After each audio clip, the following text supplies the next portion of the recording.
오늘의 말씀은 출애굽기 40장 34절에서 35절 말씀입니다.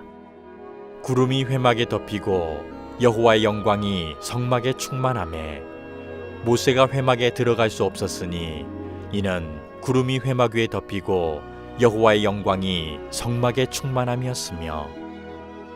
아멘. 제가 금년에 본 유튜브 중에서 가장 감동적인 장면 하나가 그 장애를 가진 아버지가 딸이 결혼식 날 딸과 약속을 지키기 위해서 재활을 해서, 물론 그 과학의 힘을 좀 빌려서 보조 장치를 발에 착용하고 힘들게 그 딸의 결혼식을 축하해 주기 위해서 딸과 함께 춤을 추는 그런 장면이 있었습니다. 아주 오래전에 그 사고를 당해서 목 이하로는 하나도 움직이지 못하는 이 아버지가 딸과 함께 춤을 추기 위해서 재활을 하고 노력한 끝에 그 춤을 추는 감동적인 장면을 유튜브에서 봤습니다. 가족이기 때문에 그런 피나는 노력을 했을 것이고, 또 그런 장애를 가진 남편과 아빠를 가족이기 때문에 나머지 가족들이 지켜줬을 것입니다.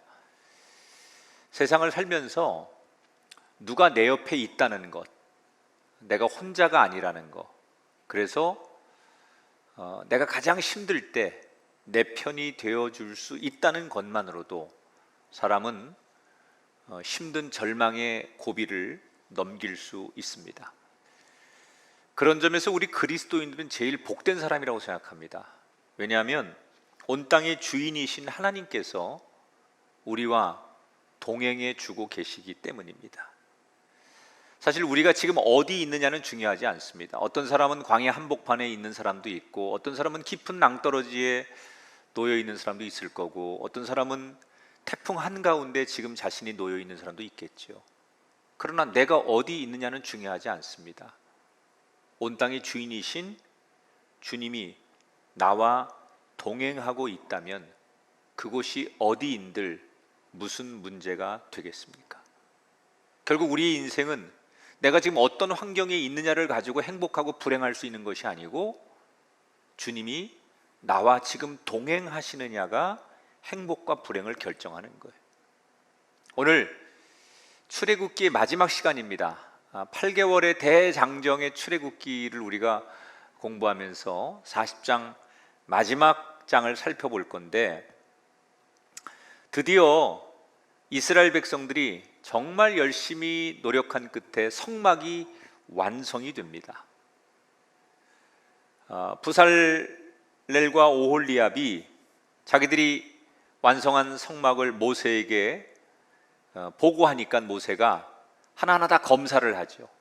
모세는 제일 먼저 하나님으로부터 율법의 성막을 이렇게 지어라라는 얘기를 들었던 사람이기 때문에 하나님께 들은 대로 성막이 지어졌는지 부살렐과 오홀리압 그리고 여러 기술자들이 힘써서 지은 성막을 검사하는데 얼마나 잘 졌는지 고칠 게 하나도 없는 거예요.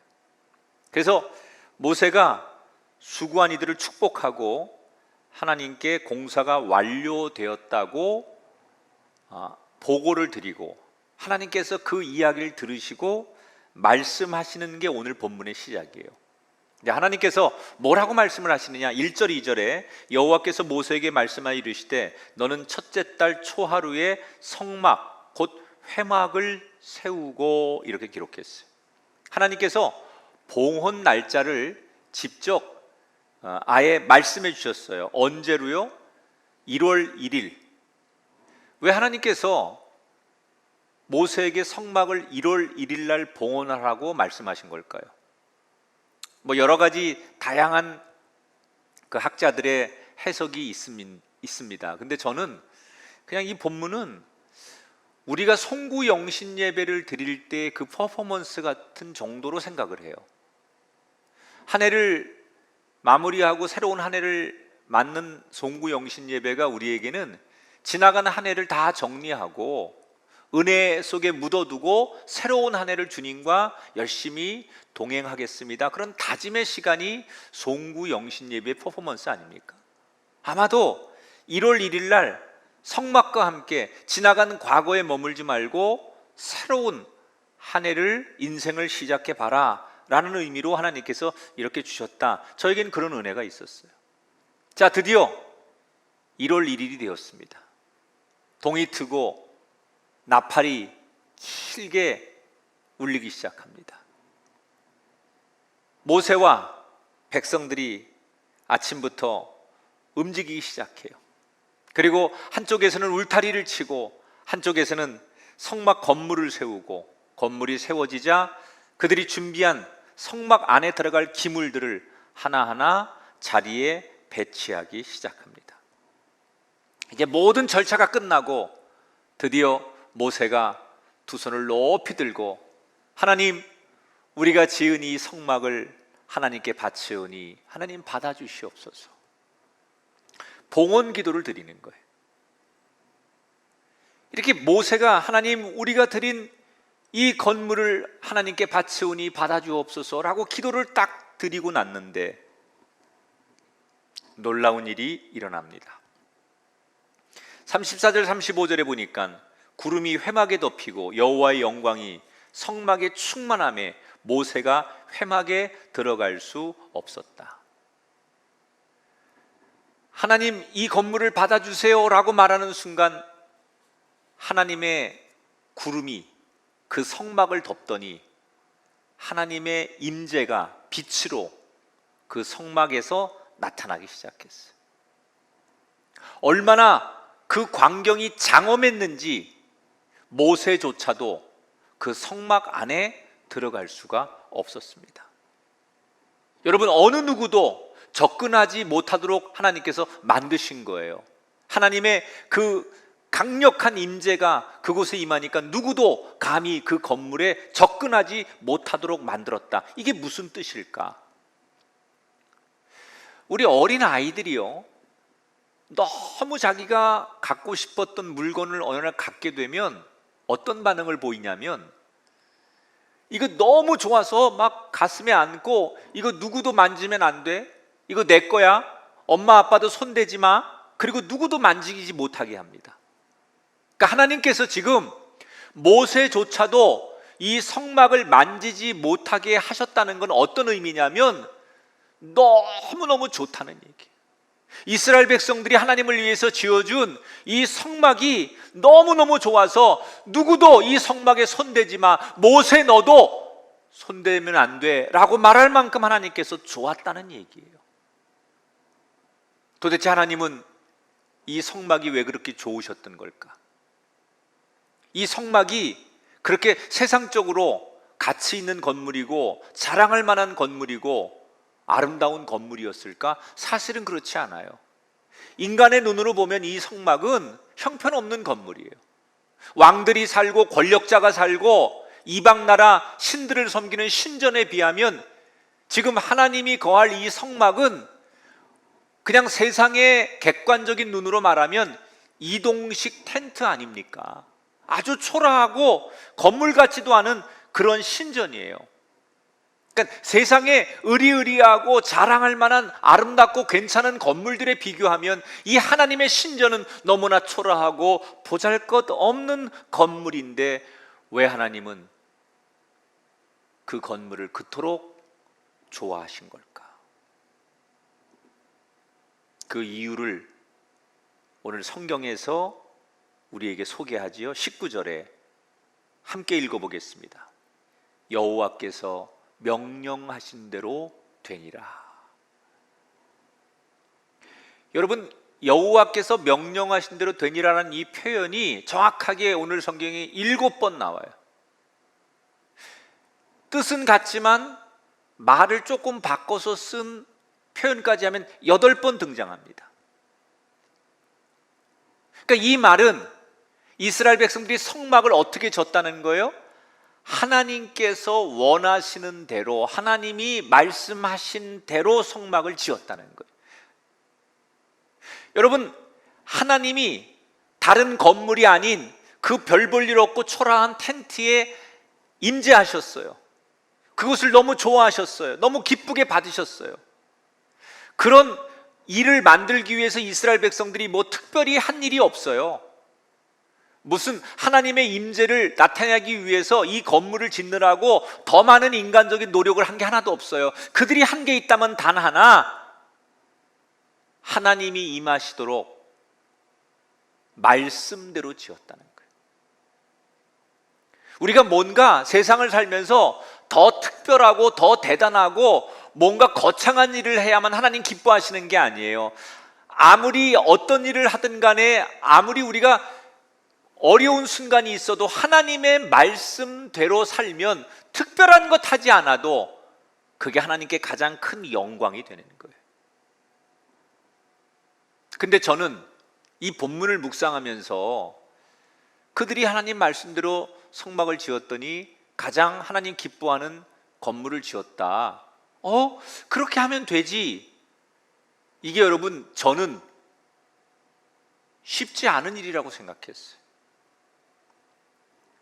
왜냐하면 하나님께서 율법을 주실 때, 이 성막을 만들 때, 또는 기물을 만들고 제사장들이 입을 옷을 만들 때 요건 요렇게 해라, 요건 어디에 두어라, 또 어떤 건 어떤 재료로 만들어라, 아주 세세하게 시시콜콜하게 말씀을 하셨어요. 그런데 그럴 때마다 모세가 하나님이 말씀하시는 것을 하나하나 기억하면서 다 동의가 되었을까? 저는 아니었을 거라고 생각해요. 왜냐하면 모세는 이집트에서 이집트 사람들이 섬기는 큰 왕궁, 신전 이런 걸 다 경험한 사람이에요. 적어도 사람들이 경외로 오려면 신전이라는 건 이래야 된다라는 것이 경험된 사람이에요. 세상 사람들이 신전을 드나들 때 그 신전의 위압감, 이런 것들을, 그 경외로움을 느끼게 하려면 적어도 신전의 입구는 이래야 되고, 신전의 그 조명은 이래야 되고, 신전의 가장 아름다운 공간은 이래야 되고, 그 나름대로 모세가 경험한 신전이라는 게 있어요. 그리고 모세가 살면서 자기가 생각할 때는 이렇게 해야만 사람들이 더 좋아할 거라고 하는 기준이 있었어요. 다시 말하면 모세 나름대로 내 생각도 있었을 거고, 자기의 취향도 있었을 거고, 자기의 의견도 있었다는 거예요. 촛대를 여기 세우는 것보다 여기 세우면 훨씬 좋을 텐데 하나님은 왜 여기 세우라고 할까? 이런 상황이 모세에게 있었다는 거죠. 모세만 그런 게 아니에요. 부살렐과 오홀리압, 이 사람은 건축 전문가 아닙니까? 여러분, 건축을 하다 보면 현장에서 생기는 다양한 일들이 있어요. 저는 건축을 교회에서 12번 해봤잖아요. 이 큰 성전도 졌지만 작은 건물들도 여러 번 지었어요.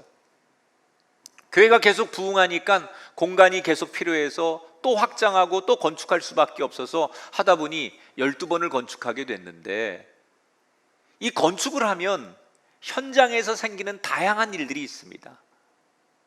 일을 하는 사람, 설계하는 사람, 감리하는 사람, 그리고 또 다양한 교인들이 여러 부서에서 와서 자기들이 써야 될 공간이니까 그 공간에 대해서 이랬으면 좋겠다라고 하는 다양한 의견들이 있고, 또 때로는 공정을 위해서, 건축의 안전을 위해서, 경비를 절감하기 위해서 현장에서 바꿔야 될 일들이 많습니다.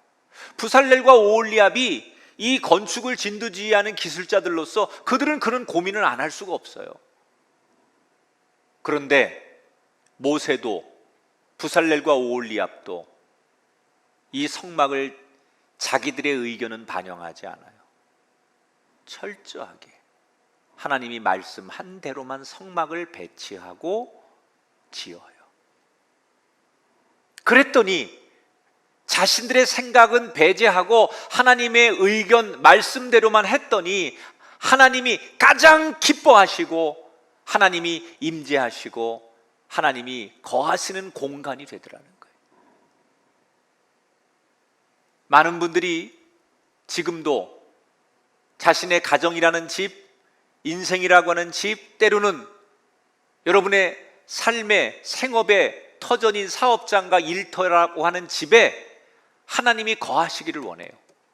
특별히 이렇게 코로나처럼 어려운 시국에는 더 많은 성도들이 하나님, 내 인생에 동행해 주세요. 나와 함께 해 주세요. 우리 가정에, 하나님 내 일터에 하나님 거해 주세요. 라고 하나님의 임재를 소원합니다.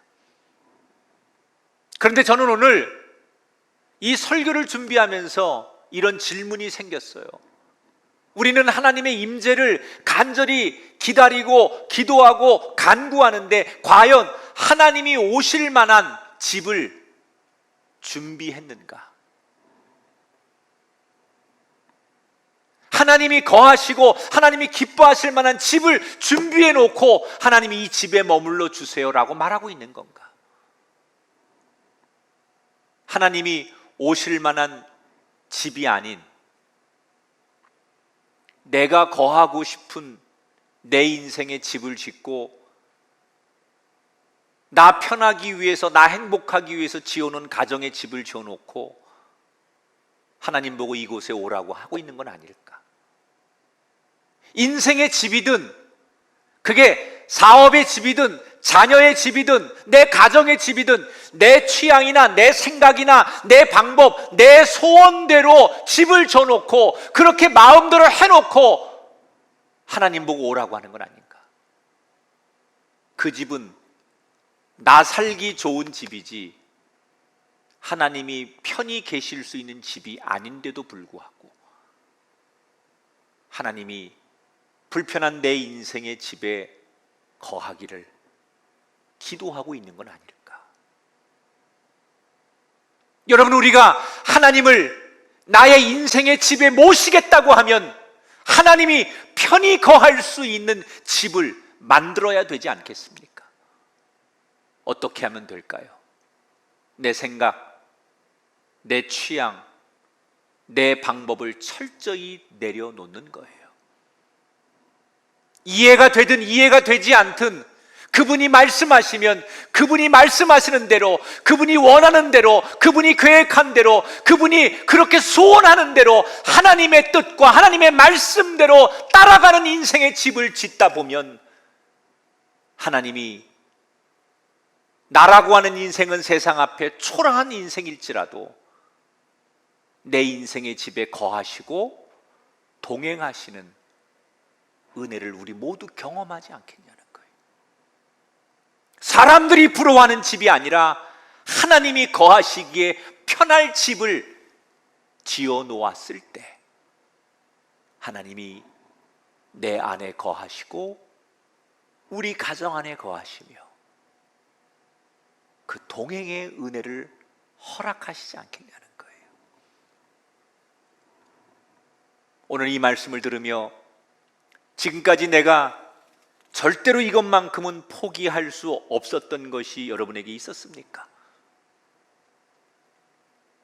명예, 재력, 일생의 이 꿈 하나, 그게 뭐든 간에 그거 다 내려놓으시고 일단 주님을 모셔드리시기 바랍니다. 그러면 주님께서 내 인생에 그때부터 길을 여실 거고 가장 좋은 방향으로 인도해 주실 겁니다. 하나님의 동행을 경험하길 원하면 오늘 우리에게 주신 이 말씀을 우리는 결단의 말씀으로 받아들여야 될 줄 믿습니다. 드디어 이스라엘 백성들은 정월 초하루에 하나님의 집이 완성되고 봉헌을 드립니다. 그리고 모세는 대제사장 아론과 그의 네 아들들에게 제사장의 옷을 입히고 그들을 제사장으로 세우죠. 그 제사장으로 세우는 예식은 레위기 8장에 가면 자세하게 기록되어 있으니까 나중에 여러분 레위기 8장을 꼭 읽어보시기 바랍니다. 자, 이제 출애굽기가 대단원의 막을 내립니다. 성막을 짓고 그 성막을 봉헌함으로 이제 출애굽기는 끝이 나요. 그러면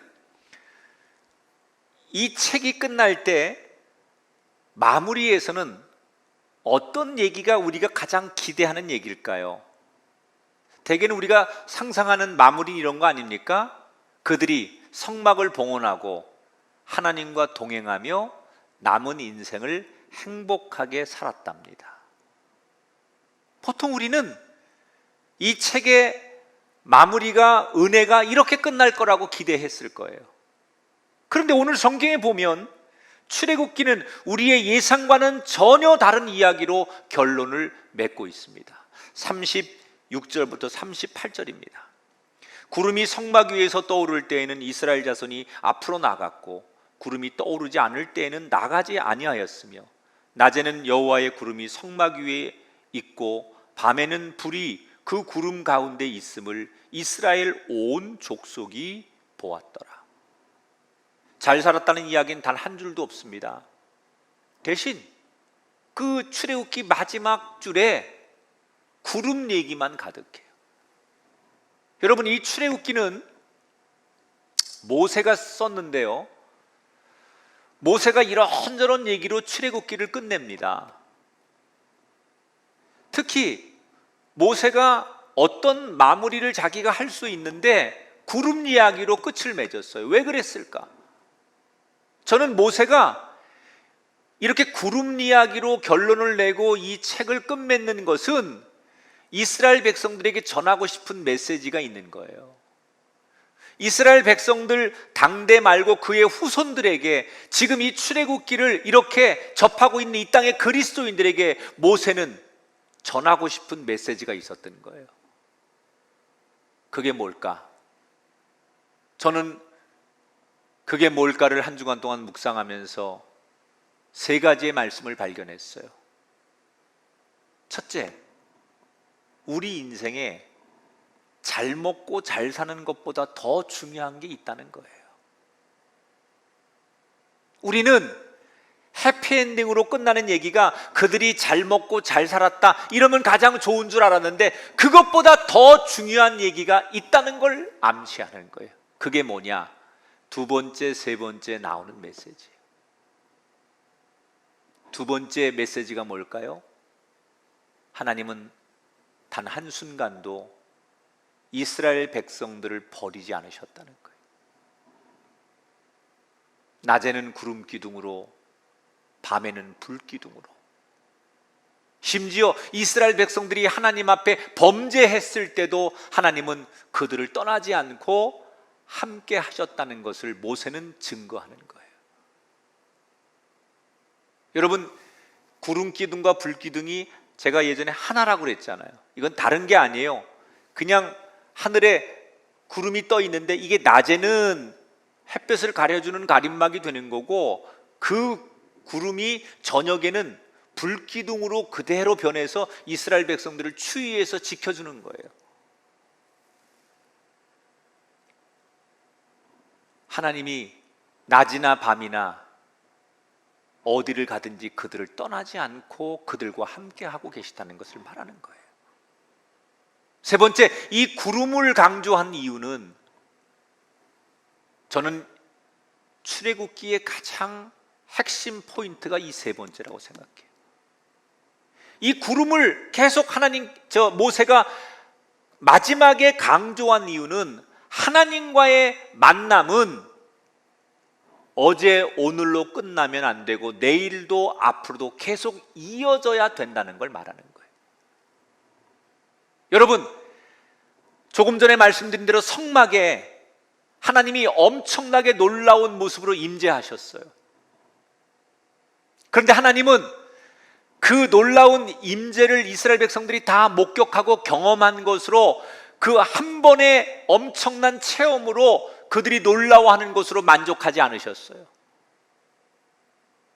앞으로도 계속 구름 기둥을 보면서 날마다 행진하게 해서 계속 구름을 볼 수밖에 없도록 하나님께서 만드신 거예요. 여러분, 이스라엘 백성들이 지금 광야를 지나가면서 원하든 원치 않든 구름 기둥을 볼 수밖에 없어요. 구름 기둥이 가는 대로 따라가야 되기 때문에 원치 않아도 구름 기둥을 봐야 돼요. 날마다 하나님이 인도하시는 그 구름 기둥이 자신들의 길잡이가 되는 거예요. 그런데 여러분, 원치 않았을지라도 강제적으로라도 날마다 이 구름 기둥이 자신들을 인도했기 때문에 그것 때문에 그들은 광야를 안전하게 통과할 수 있었고 약속의 땅에 들어갈 수 있었던 거예요. 그래서 정말 중요한 건 뭐냐? 하나님의 백성은 하나님을 계속 만나야 돼요. 모세는 당대의 이스라엘 백성들에게, 그의 후손들에게 이 이야기를 해주고 싶은 거예요. 그래서 날마다 하나님을 만나는 것. 오늘도 눈을 뜨면 저 하늘에 우리와 함께 하시는 구름으로 역사하는 하나님을 보며 이 인생길을 걸어가는 것. 밤이 되어 아무것도 할 수 없는 절망의 흑암 같은 인생 앞에서 우리를 비추시는 불빛과 같은 하나님을 바라보며 그 밤을 지새우는 것. 이 말을 전하기 위해 모세는 구름 이야기를 쓰며 출애굽기를 끝내는 거예요.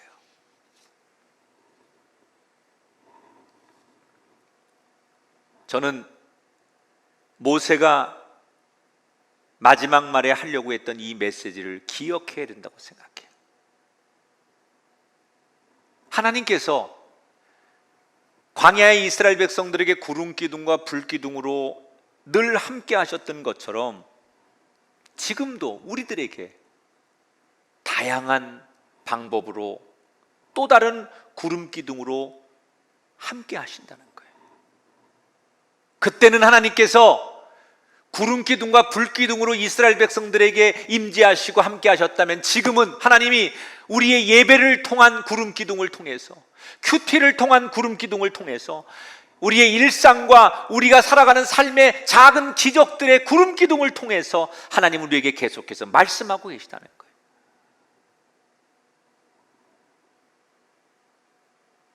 하나님과 동행하는 방법을 가르쳐 주시는 거 아닙니까?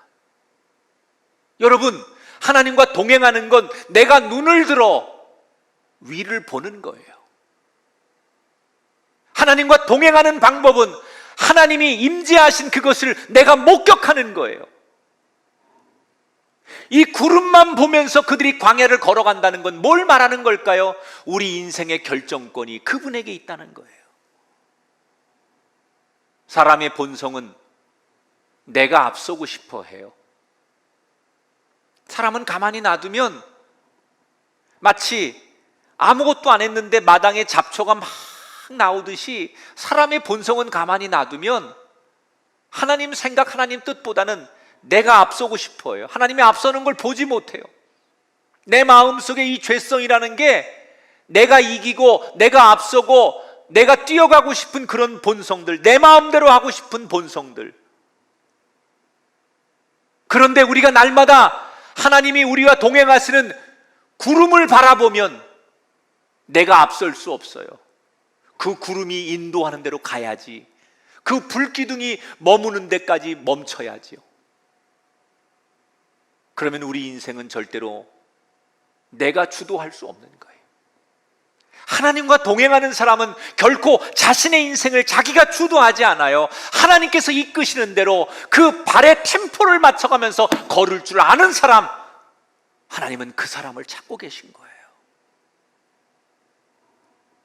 문제는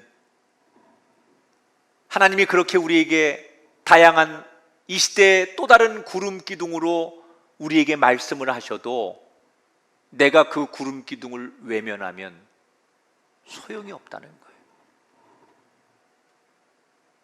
우리를 인도하기 위해서 다양한 방법으로 우리에게 임재하시고 역사하시고 우리 이끄시는 하나님을 내가 외면하고 내가 가리고 내가 의지하지 않으면 하나님의 임재가 소용이 없다는 거예요. 그 하나님과의 만남을 날마다 이어가야 돼요. 하나님은 우리가 단 한 번에 엄청난 기적을 체험하는 사람이 아니라 일회적인 사건으로 엄청난 큰 이벤트를 만드는 사람이 아니라 평범하더라도 계속해서 일상을 통해 우리가 하나님을 만나기를 원하세요. 이전에 받은 체험에 만족하지 마십시오. 과거에 경험한 엄청난 은혜에 만족하지 마십시오. 오늘도 평범한 것 같지만, 아무것도 아닌 것 같지만 우리의 일상을 통해 다가오시는 그 하나님을 눈을 들어 바라보는 것,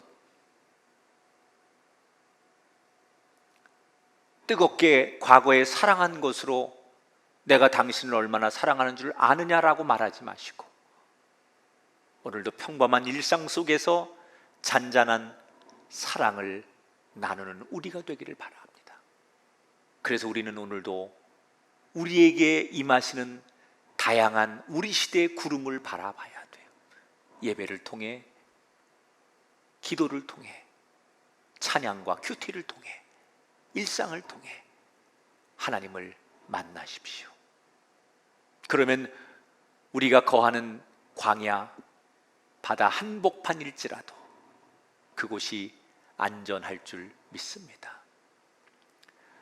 무슨 일을 만나도 형통할 수 있는 길은 하나님과 동행하는 겁니다.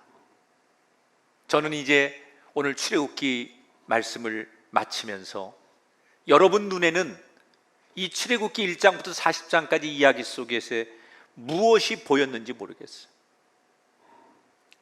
저는 이 출애굽기 전체를 다시 곱씹으면서 한 가지를 보라고 한다면 이게 보였어요.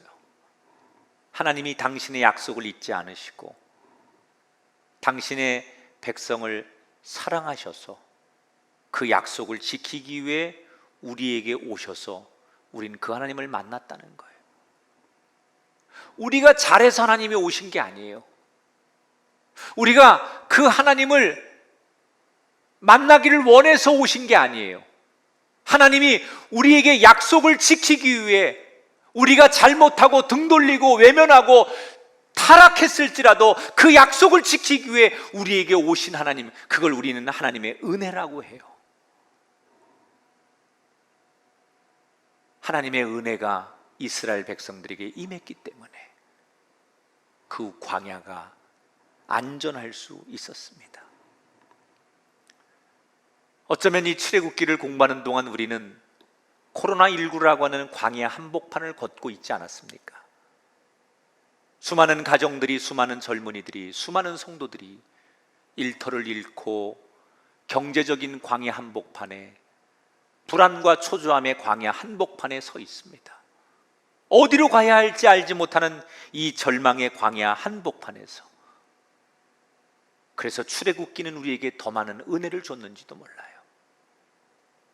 내가 잘해서 하나님이 동행해 주시는 게 아니라 하나님이 약속한 것을 지키기 위해 우리에게 찾아오시는 그 은혜, 그 은혜의 하나님을 경험하시고 그 은혜의 하나님 앞에 이제는 일회적인 만남이 아니라 계속 날마다 주님 만나기에 힘쓰셔서 우리 모두 동행의 은혜를 누리게 되기를 바랍니다. 동행이 광야를 이긴다. 오늘 이 제목이 여러분에게 현실이 되기를 주님의 이름으로 축복합니다. 영상을 보겠습니다.